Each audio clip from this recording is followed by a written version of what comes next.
Good morning class 7। आज हम लोग लोकमान्य बाल गंगाधर तिलक नामक पाठ को पढ़ेंगे। हम सबको पता है कि बाल गंगाधर तिलक एक स्वतंत्रता सेनानी थे जिन्होंने स्वतंत्रता के लिए अंग्रेजों से लड़ाई की थी। इनका जन्म 23 जुलाई 1856 ईस्वी में रत्नागिरी में हुआ था, जो कि महाराष्ट्र में है। और लोकमान्य इनको उपाधि दी गई थी। इनका असली नाम बाल गंगाधर ही था और इनका नारा क्या था? स्वराज्य हमारा जन्मसिद्ध अधिकार है।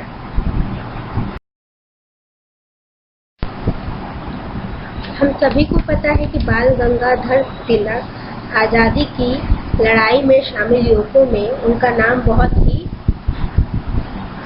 ऊर्जा और प्रेरणा के साथ लिया जाता है। आज भी उनका नाम लेते हुए ऐसा लगता है कि मानो किसी ने रोशनी के ढेर को हमारे अंदर उड़ेल दिया और हम काफी प्रकाशमान और काफी उत्तेजना से भरे हो जाते हैं। लोकमान्य बाल गंगाधर तिलक का जन्म 1856 ईस्वी में महाराष्ट्र के रत्नागिरी में हुआ था। उनका परिवार महाराष्ट्रीय चित्त पावन ब्राह्मणों का था और वह अपनी देशभक्ति के लिए प्रसिद्ध था। तिलक जी जब केवल 10 वर्ष के ही थे तो उनकी माता का स्वर्गवास हो गया था और उन्हें अपने पिताजी के साथ पुणे आना पड़ा। यहीं से उनके विद्यालयी शिक्षा की शुरुआत थी। बचपन में वो बहुत ही बुद्धिमान बालक थे और काफी निर्भीक भी थे। 15 वर्ष की अवस्था में ही तिलक जी का विवाह हो गया और अब उन पे गृहस्थी का भार आ गया था, क्योंकि उनके पिताजी की मृत्यु हो गई थी।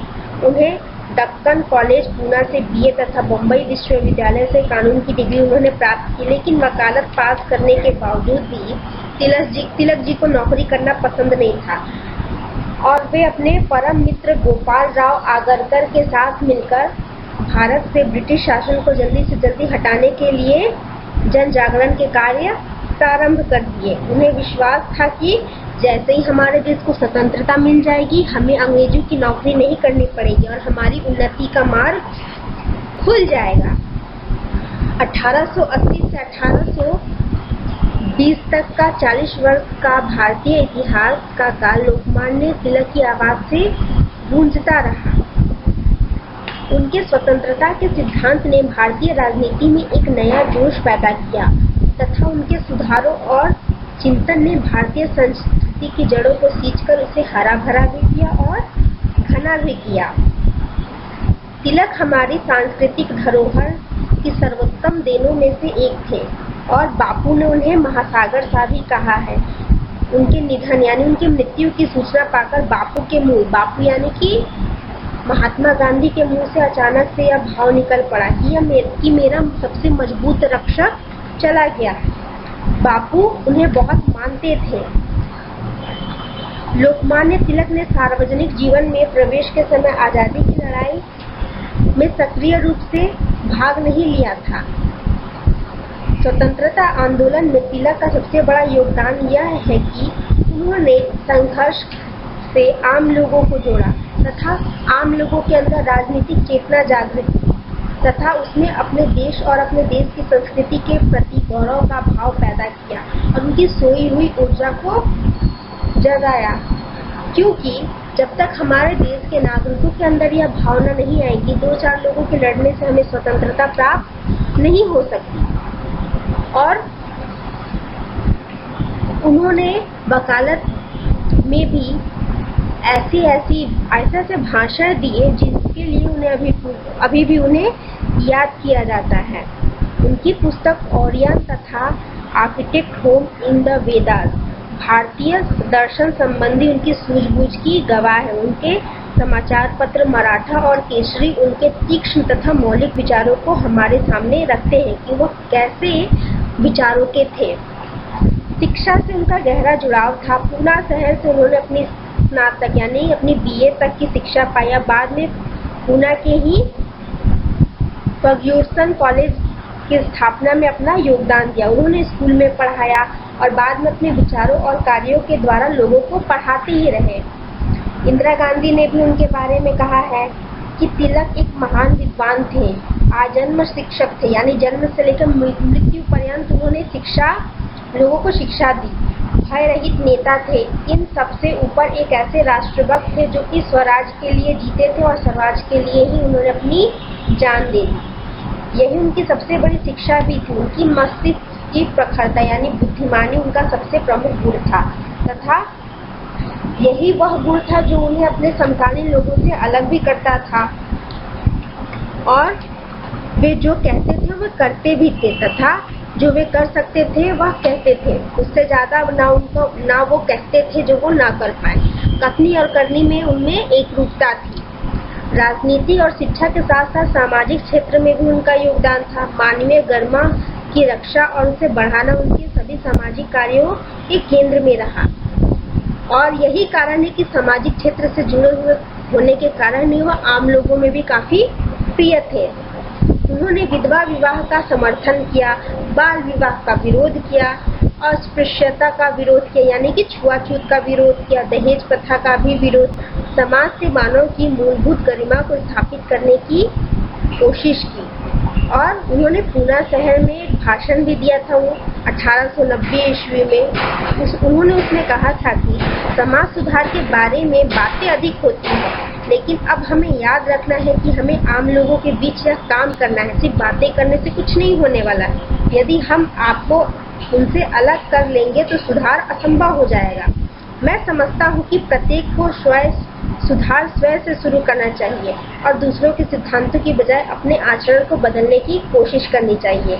मतलब कि सुधार पहले खुद से करो, दूसरों के बारे में मत देखो और दूसरों के बारे में टीका टिप्पणी ना करो, बल्कि खुद के आचरण को सुधारो।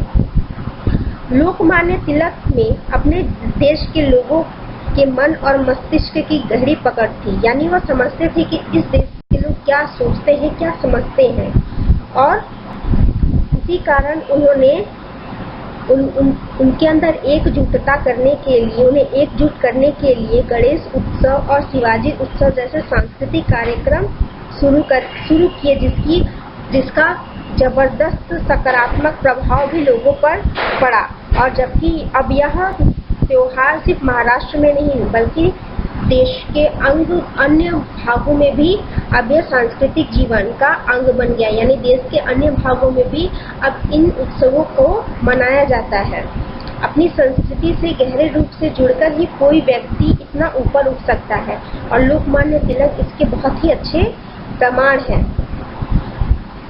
उन्होंने जाति, धर्म, क्षेत्र और भाषाओं की सीमा से ऊपर उठकर वह प्रयत्न करते, यानी उनके लिए पूरा देश एक था। वह एकजुट होकर भारत को आजाद करना चाहते थे और उनकी सबसे प्रिय पुस्तक थी गीता, क्योंकि उस गीता जो किताब है, गीता जो पुस्तक है, उसमें कर्म के बारे में बात किया गया है और गीता धर्म कैसा है, वह सम है, अर्थात वर्ण या जाति, देश, किन्हीं अन्य भेदों के झगड़े में नहीं पड़ता, बल्कि सब लोगों में एक जैसी सद्गति देता है और सबको समान समझता है। वह ज्ञान, भक्ति और कर्म युक्त है। वह बिना थके लगातार चलने वाले राही थे। शायद ही कोई ऐसा सप्ताह होता था जिनमें उन्होंने जनसभा यानी किसी भी मीटिंग में जाकर लोगों को संबोधित न किया हो। पढ़ना, लिखना, साथियों के साथ विचार विमर्श करना और जनसभा को संबोधित करना, यही उनकी दिनचर्या थी। रुकना तो मानो उन्होंने सीखा ही नहीं। यहाँ तक कि ब्रिटिश हुकूमत ने उनके लेखों को आपत्तिजनक यानी उनके जो लेख थे उन्हें देश के विरुद्ध मानते हुए 6 साल के लिए मांडले जेल भी भेज दिया। तब भी उन्होंने कैद में होने के बावजूद भी वह रुके नहीं और गीता रहस्य जैसी अमूल्य निधि उसी समय की देन है। उनके हिसाब से स्वतंत्रता जन्मसिद्ध अधिकार है और उसे हमें प्राप्त करना ही हमारा सबसे बड़ा कर्तव्य है। आज के 2 बड़े कार्य हमारे राष्ट्र के सामने, पहला है आज़ादी की रक्षा और दूसरा है राष्ट्रीय पुनर्निर्माण का कार्य। कोई भी ऐसा कार्य जिसमें हमारी राष्ट्रीय एकता, सांस्कृतिक चेतना तथा समाज के ताने बाने को नुकसान पहुंचता है, उसका विरोध सामूहिक रूप से किया जाना चाहिए। ऐसा बाल गंगाधर तिलक जी मानते थे, क्योंकि नकारात्मक शक्तियों से जहां एक और हमारे राष्ट्रीय स्वतंत्रता को चुनौती मिलती है, वहीं निर्माण के कार्य में भी रुकावट आती है। हमें यह याद रखना चाहिए कि तिलक जैसा नेता हमारे देश को क्यों आज़ाद कराना चाहते थे। उनका सीधा साधा मकसद था कि हम आज़ाद हो ताकि हम अपने भाग्य का निर्धारण कर सकें, हम दूसरों के चंगुल में न फंसे रहें, हम अपने अच्छे बुरे का ख्याल खुद रख सकते हैं, हम एक आदर्श राष्ट्र की स्थापना कर अपना पुनर्निर्माण खुद कर सकते हैं। और जब तक राष्ट्र की सामूहिक शक्ति संकल्प लेकर विकास कार्य में नहीं लगती तथा विकास में बाधा पहुंचाने वाली शक्तियों का विरोध नहीं कर सकती, तब तक स्वराज्य के जन्मसिद्ध अधिकार का संकल्प पूर्ण रूप से पूरा नहीं होता है। ये उनका सोचना था और यह सबसे अच्छी सोच थी भी, क्योंकि जब तक हम विकास कार्य करते रहे लेकिन जो विकास कार्य में बाधा पहुंचाने वाली शक्तियां उनका विरोध ना करें तो वह तो बाधा पहुंचाती ही रहेंगी। तो यही सीख उन्होंने हमें दी और इस महापुरुष का निधन 31 जुलाई 1920 को मुंबई में हो गया और इनकी मृत्यु का समाचार सुनकर पूरे देशवासियों में हाहाकार भी मच गया था। अब आप लोग होमवर्क के लिए अपने पाठ्य पुस्तक से प्रस्तुत प्रश्नों के उत्तर देंगे जो कि मैंने आपको आपके पाठ्य पुस्तक से ही दिए। थैंक यू बच्चों। अब आप लोग मुझे अपना होमवर्क नीचे दिए गए ईमेल एड्रेस पे अगले दिन दोपहर 1:40 के अंदर सेंड करेंगे।